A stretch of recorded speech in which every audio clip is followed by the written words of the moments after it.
So tonight we have an awesome group of panelists in front of us. It would be hard to imagine a group that would be more learned, more experienced, more diverse than this crew. So I'm just going to give a two-line introduction on each one of them, and then we're going to dive in. Sitting at the end of the stage is Mike Conlow, who is the technical director for Blue State Digital. In the previous election cycle in 2012, Mike was the deputy CTO for the Obama campaign based out of Chicago, and before that was the deputy technology director at the Democratic National Committee and Organizing for America. To his left, we have Katie Harbath from a company I know a tiny little bit about called Facebook. She is the global politics and government outreach manager. Before that, she was the chief digital strategist at the NRSC, the National Republican Senatorial Committee, and previously led digital strategy at DCI Group with Rudy Giuliani for president and the RNC. To her left is Azarias Reda, who's currently the CTO of the Republican National Committee and the founder of a startup called Republic Computer Science, which hopefully we get to hear a little bit more about. In the past cycle, in 2014 midterms, Azarias was the first ever chief data officer for the GOP and led the analytics and engineering team that helped Republican candidates target and contact voters across the country. And last but not least, to my right, is Ashley Spillane, who is currently the president of Rock the Vote, which you saw a little bit about up there, although I think we probably have a lot to learn about this strategy.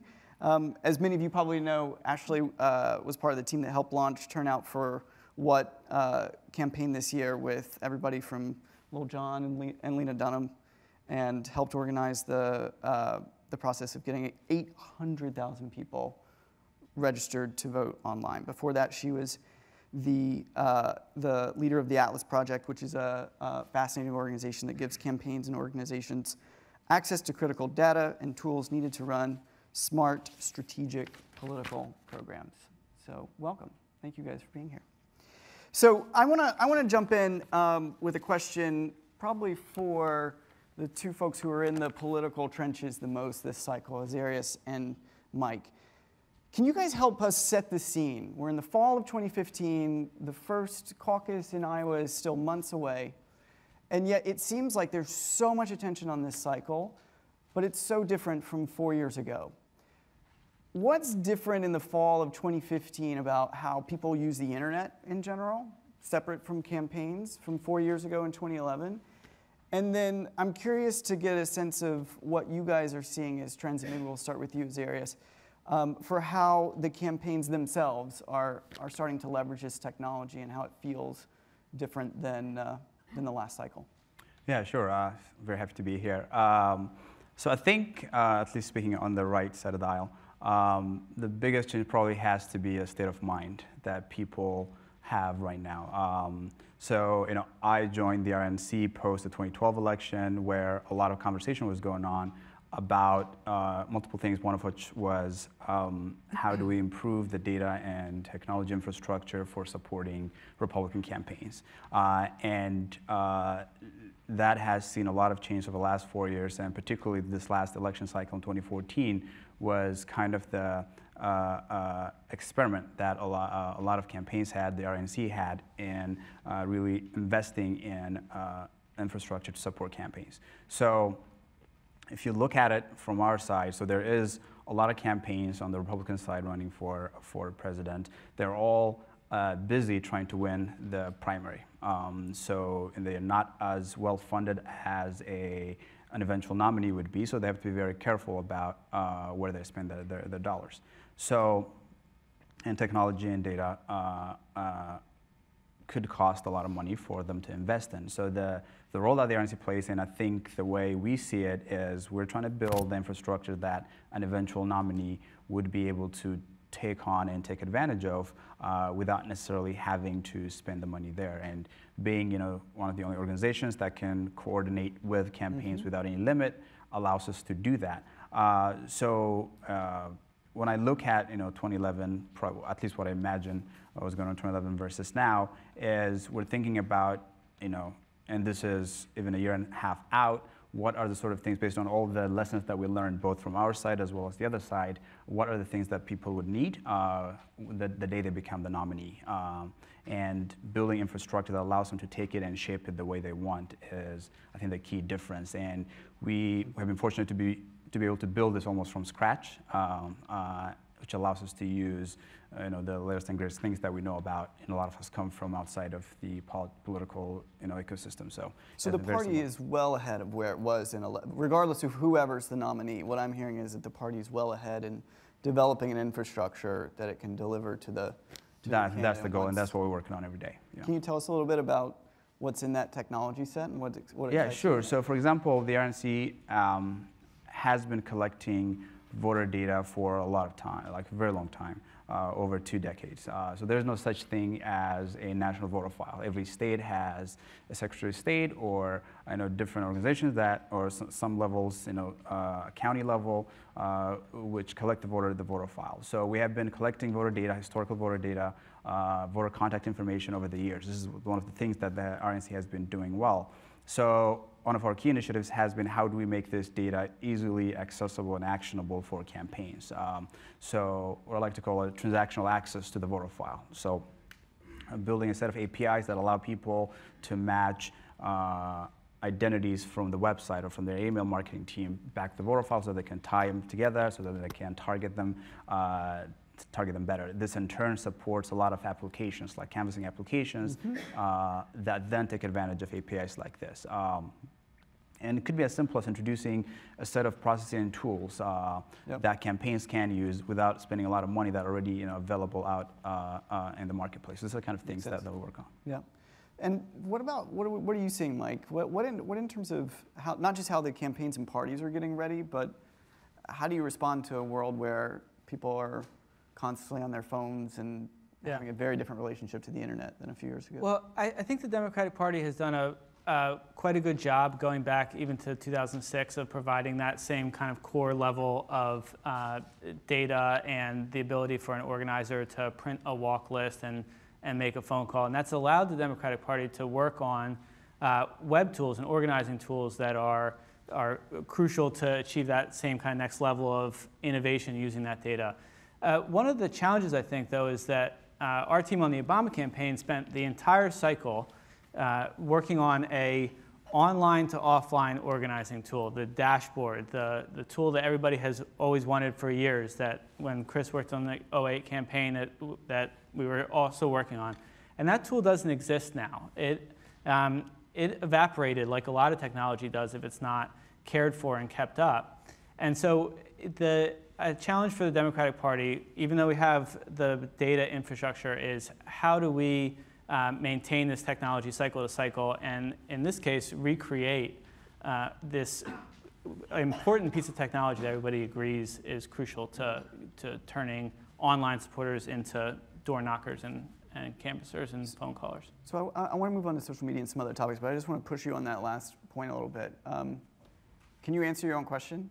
How do we make sure, whether it's on the left or the right, that, because campaigns come along, what I observe, campaigns come along, they create a lot of technology, it's glorious, sometimes it works, sometimes it doesn't, but it fades consistently. And there seems to be some kind of, well, I know at least on the left, there's a very complex relationship with the place you work now and the party and the campaign. So how is that problem solved? I think that we may see more and more campaigns and party committees move this super expensive technology expenditures into for-profit companies. And these don't have to be for-profit companies that make an incredible amount of money, but for-profit companies don't have the same coordination requirements that party committees or super PACs do, and can serve both sides of that coordination wall. And if Dashboard, the Obama campaign tool, had been built into a company, we could have seen the maintenance necessary on it, and it could still be around right now. The usual answer is we have to give more money to the party so that they can provide down-ballot tools. The DNC and I think the RNC have tried that for a long, long time, and it is very hard in an off-cycle to get the funding that you need to maintain this level of technology development. Interesting. Katie, what are you seeing in terms of the way campaigns are using or not using social media, whether it's Facebook or any of the other terms. I feel like there are a ton of apps that are competing to be the breakout app of this campaign cycle, Meerkat, Periscope, I mean, and Facebook to some extent, and some of the products that you guys are developing. What are you observing from the outside? So I think there's a couple of things that I've really noticed with this cycle compared to when you think about where we were in 2011, which I had just started at Facebook in early 2011. So I've seen both cycles there. And one is just how much more people are using only mobile. Yeah. And only being so, you know, we made the big mobile shift in 2012.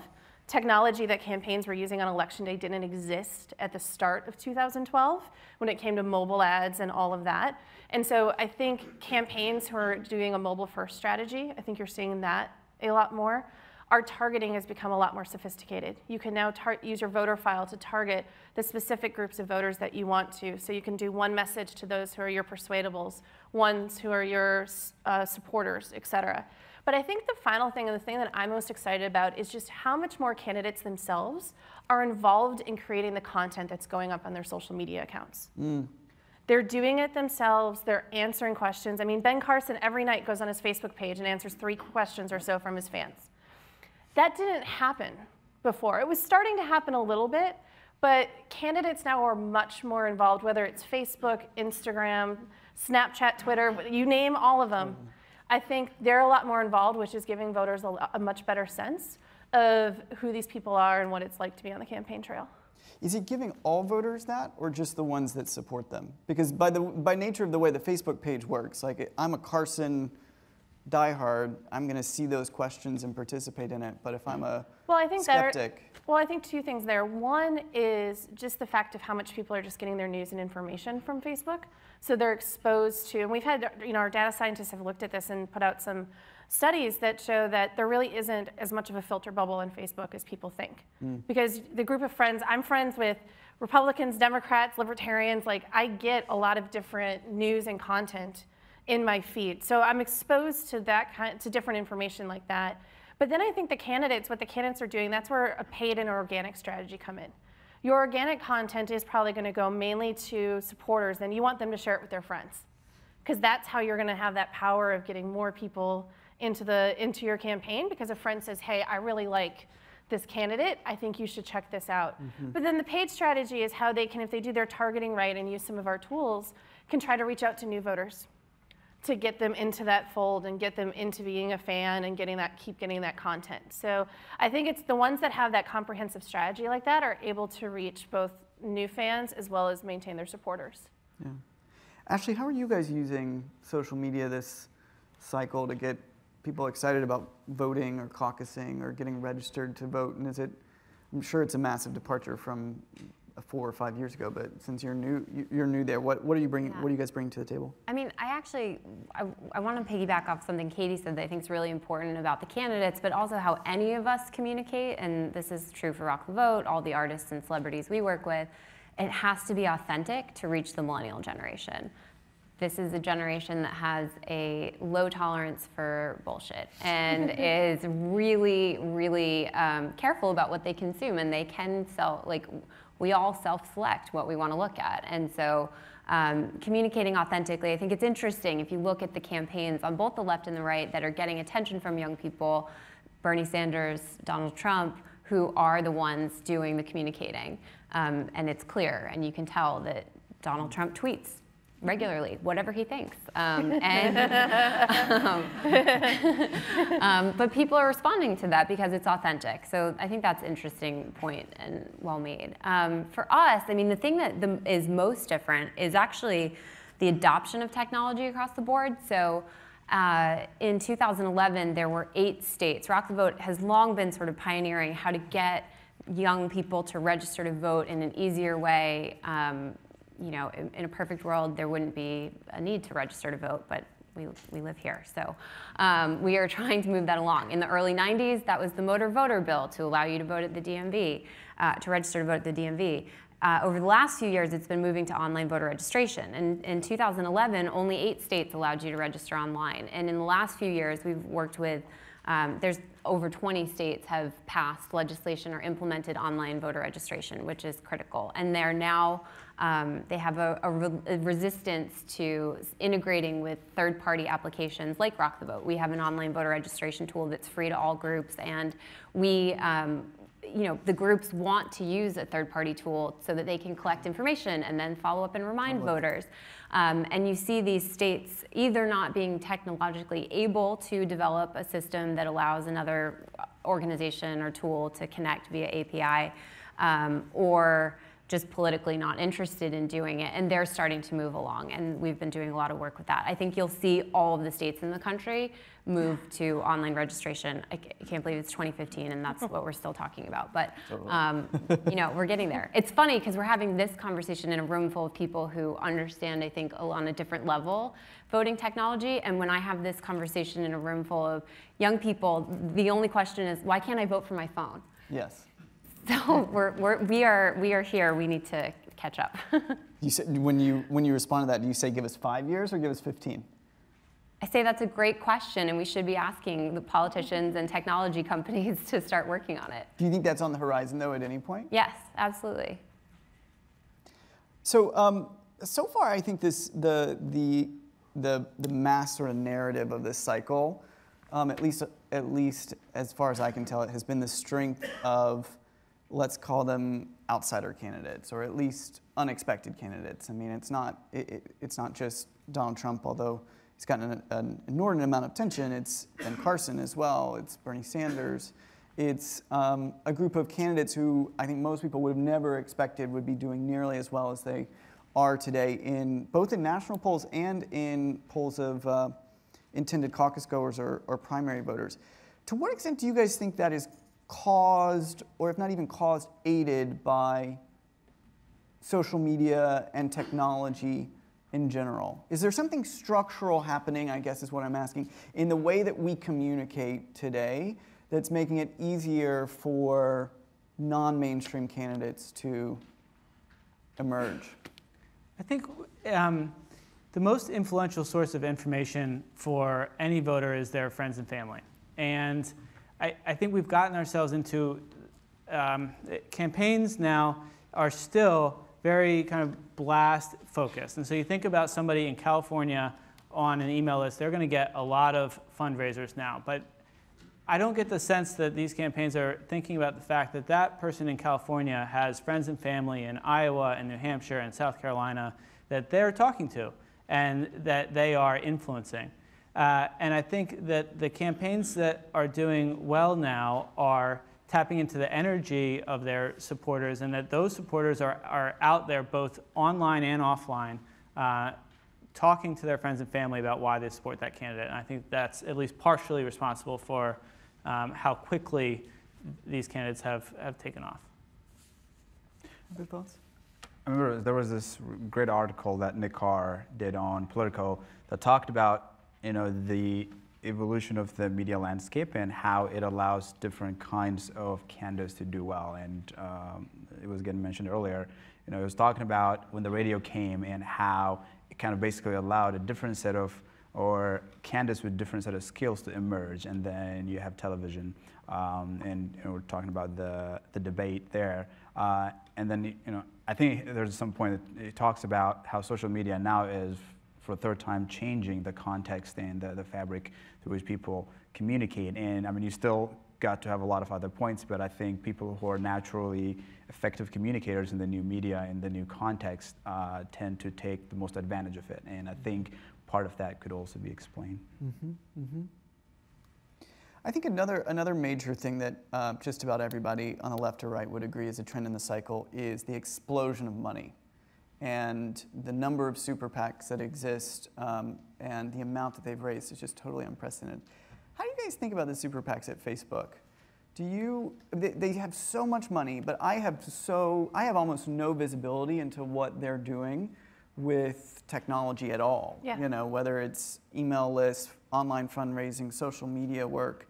But I imagine just putting a sort of a corporate hat on, they're cash cows. They got money to spend. So do you guys have deep relationships with them? How do you think about them? Yeah, no, so the teams at Facebook not only work with the candidates, but they work with anybody who's kind of a part of the cycle. So political parties, super PACs, anybody that wants to be involved. And they're doing the typical things, they're doing the email list, building up their email list. That's mainly a lot of it. They don't really have to do as much fundraising. So, but what I found interesting, and one example that I really liked is when Instagram ads launched, it was the Secure America Now PAC did a really creative Instagram ad, and it was really provocative.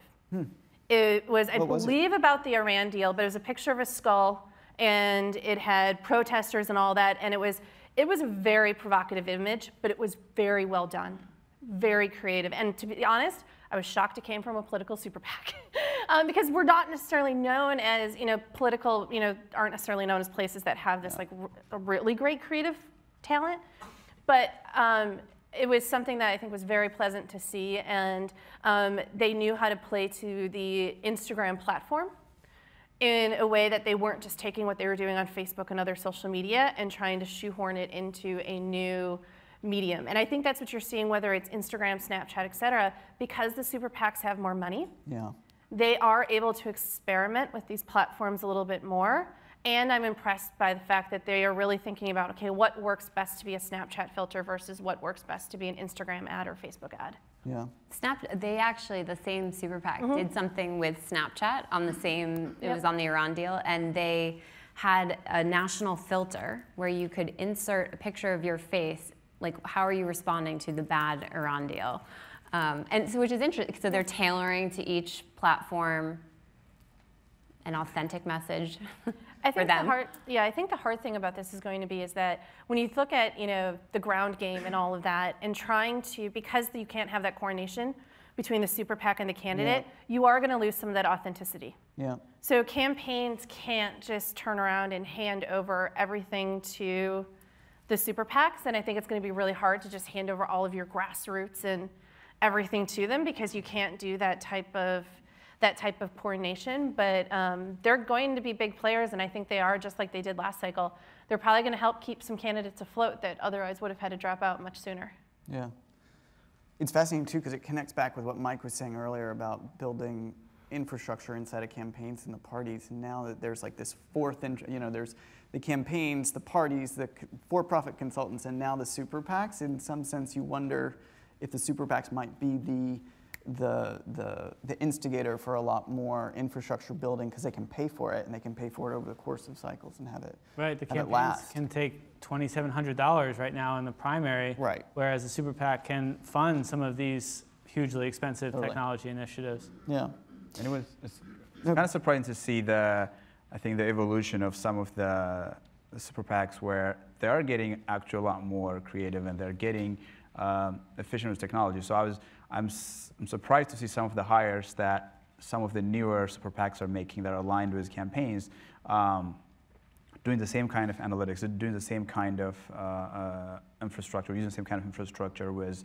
both providers on the left and on the right. So I think it's sort of like the evolution of the this for the third player in the ecosystem is kind of evolving to better support campaigns, it looks like. But I don't think it will be this cycle that the super PACs will match the party in terms of their kind of influence on the campaign. I don't know. I'm interested in what you think, but it feels like that's still another couple cycles off. If this current trajectory holds before, in terms of, especially in terms of technology, infrastructure, and online tools, the super PACs are playing as big a role as the coordinated campaign side. So I want to switch gears before we open it up for questions in a minute.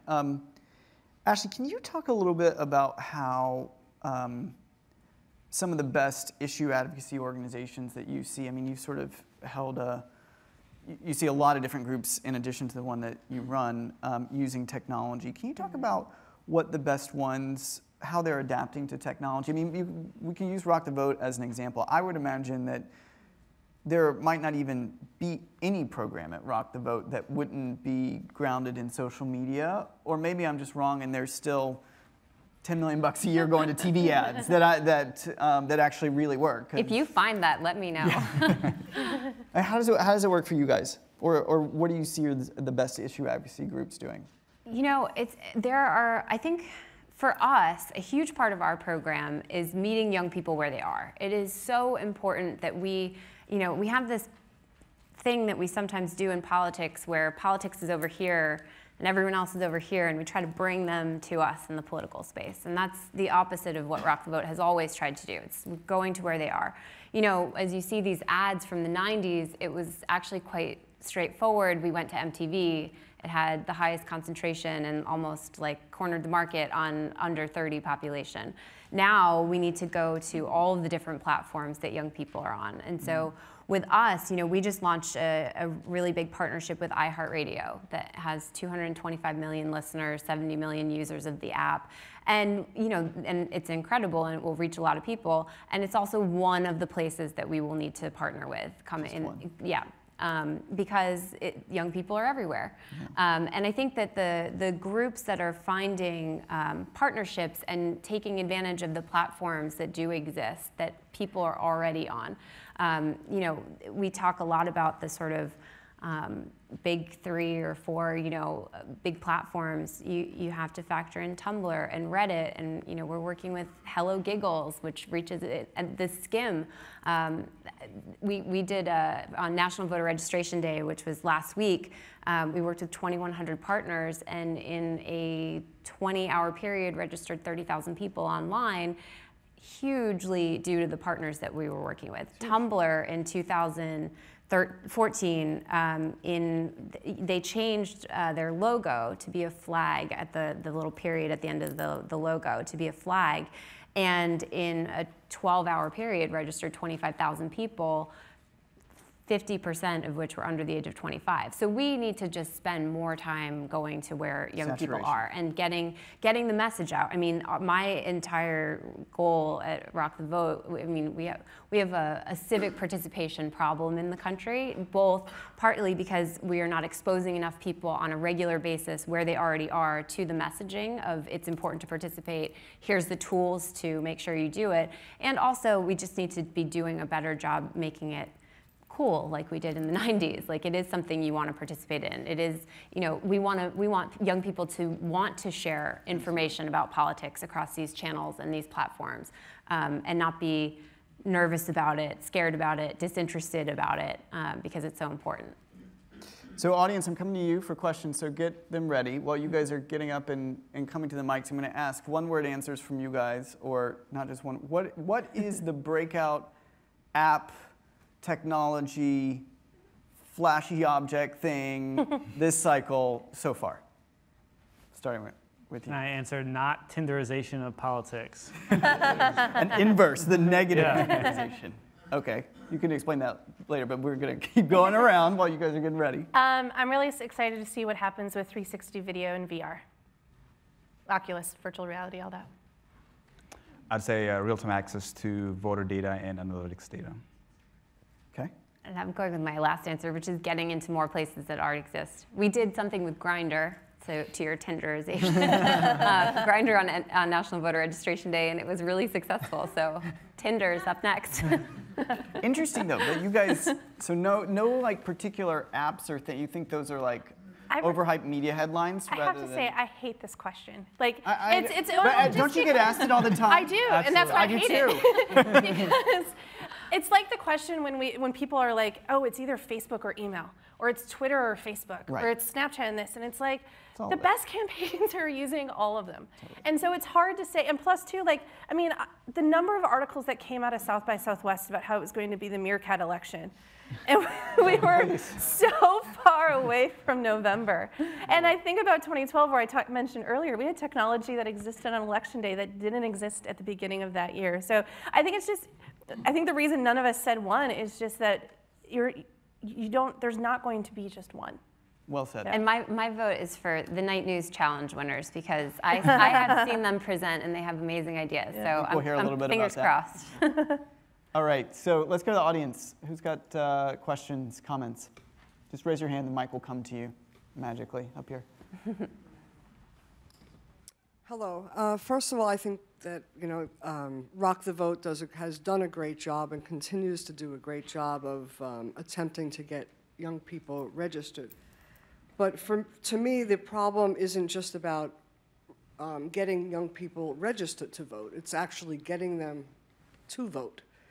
And I had the privilege last summer of working on a political campaign, and I spent time in many of the housing projects across northern Harlem. And I would go up to an elderly African American, and the first question would be, "Excuse me, are you registered to vote?" And they would look at me as if I was out of my mind. Well, of course I'm registered to vote. It was an insult to them for me to even to ask the question in that way.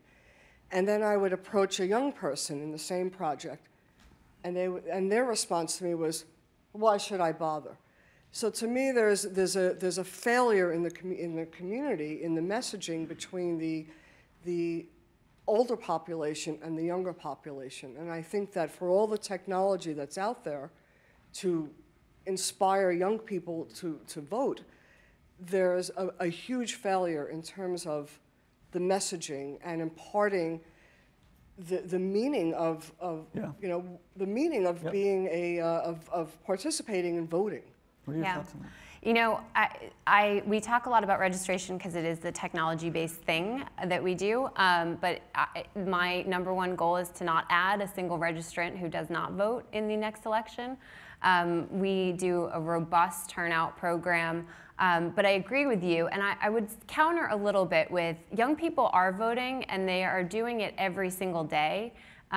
They just view it differently. We've grown up as digital natives with access to these tools like Facebook and Instagram and Twitter, and we retweet and we like things, and it's not the same way of participating, and it's not, there's a disconnect between our participation in social media and our participation in government, and that is, that is a systemic problem. It starts with the cuts to civic education around the country, so you have an entire generation coming up that doesn't actually understand how government works or how it impacts their daily lives, which is sad, and that's a huge part of what we are trying to do and inject into the mainstream cultural references. And then you also have, a group of people that's affiliating far and far less with political parties. The majority of young people are not affiliated with one or the other, and you see, even the debates that are coming up, they're segmented into the party. You have to make an actual choice of which one you want to look at and pay attention to before you get to hear from the candidates. So I think there's a lot to be done. But to my earlier point about online voting, which is there is a disconnect between why is it so difficult? Like the system is flawed, and they want to fix it in their own communities. More people in the Harvard IOP poll they did last year, more people believe the way to make a difference is to volunteer in your local communities than to vote, twice as many. Which is, I think, an under-discussed statistic and scary because we need people to participate. And the other thing is it needs to not be difficult. We still vote the way we did in the 1700s. We show up at buildings that were actually built in the 1700s in a lot of cases. And we all just, in over half of the country, you have to print and mail. Print, can you find a printer? Mail, can you find a stamp? If you ask a 21-year-old to find a stamp, and it's not because they're stupid, to be clear, but it's not something we do. What else would you use a stamp for? Yeah. To mail a check is what my mom told me the other day, and I was like, online banking. So the system has to evolve to meet the needs of the digital natives, which is the technology part. And then yes, we have to have a conversation in this country that is about not making it more difficult for people to vote, but in fact opening up the process. And that it should be sort of a community-oriented thing that we all do together because it matters. Over here, maybe? Sure. What are the metrics you use to tell whether a social media campaign is successful or not? Do you tell a candidate it's worth, what, 1-2 points on the, on the difference? And what is it, and how do you disentangle it from other elements of persuasion, other things that's going on in the campaign? So for live stream viewers who didn't hear the beginning of it, what metrics do you use to determine whether or not a social media campaign is successful? I think it first depends. The first thing I tell campaigns is we got to talk through what your goals are. Because there's different ways of measuring success, whether you're trying to get email addresses, whether you're trying to get video views, who it is that you're trying to target, all of that, because there's not a blanket answer in terms of being like, that was successful or not, because success is defined differently for each person that's running things. What we're trying to do more and more at Facebook is help provide campaigns to find the way to try to do measurement of being able to see, have brands actually, done a lift of like either knowledge of a candidate or approval of a candidate, or like push down approval of a candidate if they're running negative ads, to try to do that. And we're always trying to work with campaigns to help them better understand what are they getting out of when they do Facebook, out of TV, how do they think about how those two complement one another. It goes back to my thing too about how it's not TV or Facebook, it's how are you using Facebook to help amplify that work that you're still doing in traditional media, because you still need to be on those platforms as well. So I don't have a perfect answer for it, but that's kind of the philosophy, the way that we approach campaigns to think about it. Maybe up in the back. So on that same note of using those metrics for Facebook targeting, and I apologize if this is purely Facebook focused, but I know Facebook just rolled out TRPs recently. Mm-hmm. Is that going to be a goal? Can you tell us what that is for folks who might know? So confirm me if I'm wrong. There's obviously a chance I might be, but this is your total rating point system, so similar to GRPs on the television side of things. So is there a plan to kind of have this integrated campaign between television and Facebook, and using that in these political campaigns overall?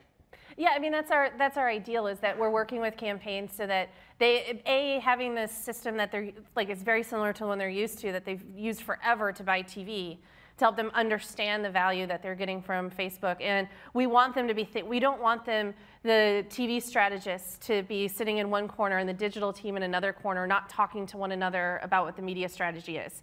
We want that to be something that is done together. And so that was part of the goal in terms of rolling that out. Over here. It's coming, it's coming, it's coming.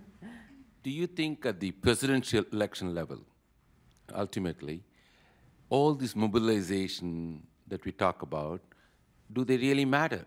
And I know they matter at the primary level, the primary contest, local levels. And I give you this. In 1860, Abraham Lincoln supposed to have made 4 speeches and sat down, and he won the elections. I don't know if this. Finally, in 1980, Reagan won after a lot of, because the mood of the country matched with him. In 2008, even without organizing for America, the Obama, he would have won it. I mean, the sentiment of the country was that. And 2012.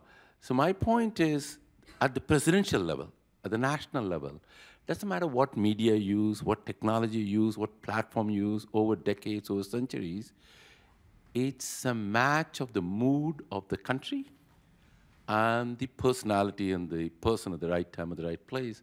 So do we overdo these things? That's my point. It's a fantastic question.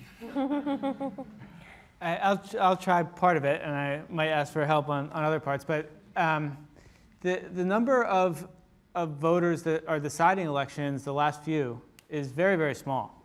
Between Ohio and Florida and Pennsylvania and a very small handful of others. I might reword your question and re-ask it as, is it too focused on that tiny slice in the middle in those couple states? And I think that we, yeah,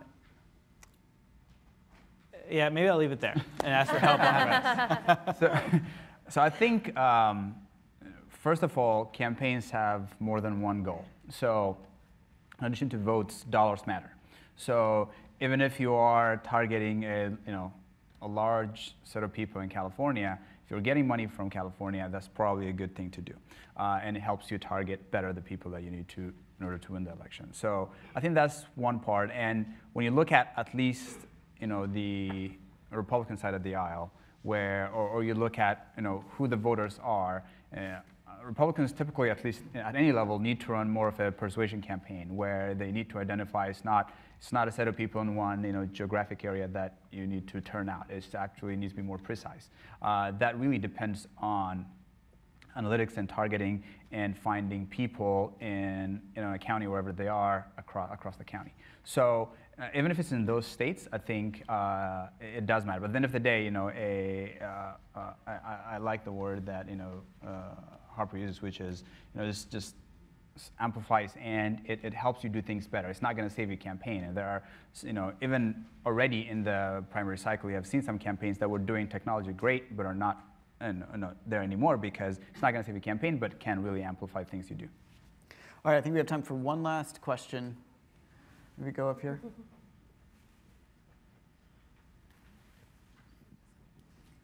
Thank you all for being here tonight.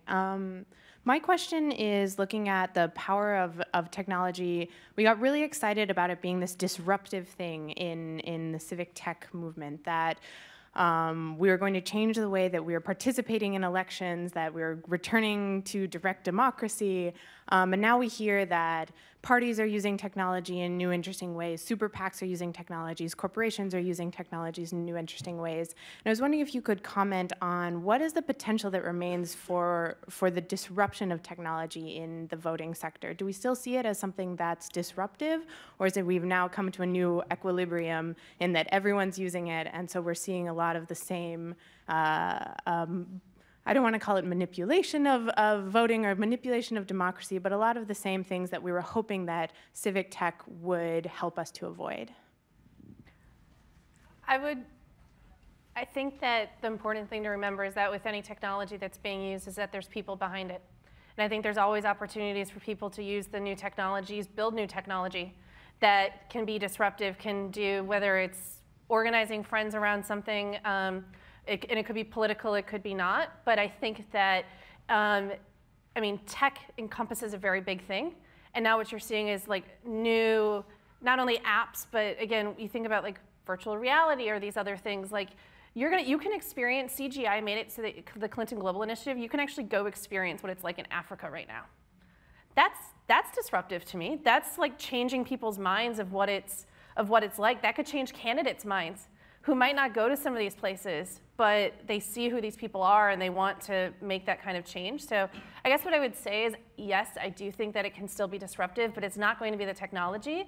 It's going to be the people that are coming up, this next generation, that are using it in order to make change in the world in the way that they want to make change, not the way that their parents or their grandparents think that they should make change. Any other final thoughts on this? I think that the availability of APIs now and some of these services is really keeping power in the hands of people to keep that kind of change going. I think Super PACs is a great example. We have Super PACs pushed on us. There's a lot of people who are unhappy about the role that Super PACs play, but there is the ability now, I don't think it's quite been tapped yet, for regular people in a grassroots way to undermine the power of Super PACs, and they can do it with technology because of the services that are available now that allow just anyone to create a tool to do it. It's a great optimistic note to leave us on. I want to thank the panel and great audience. Thank you all.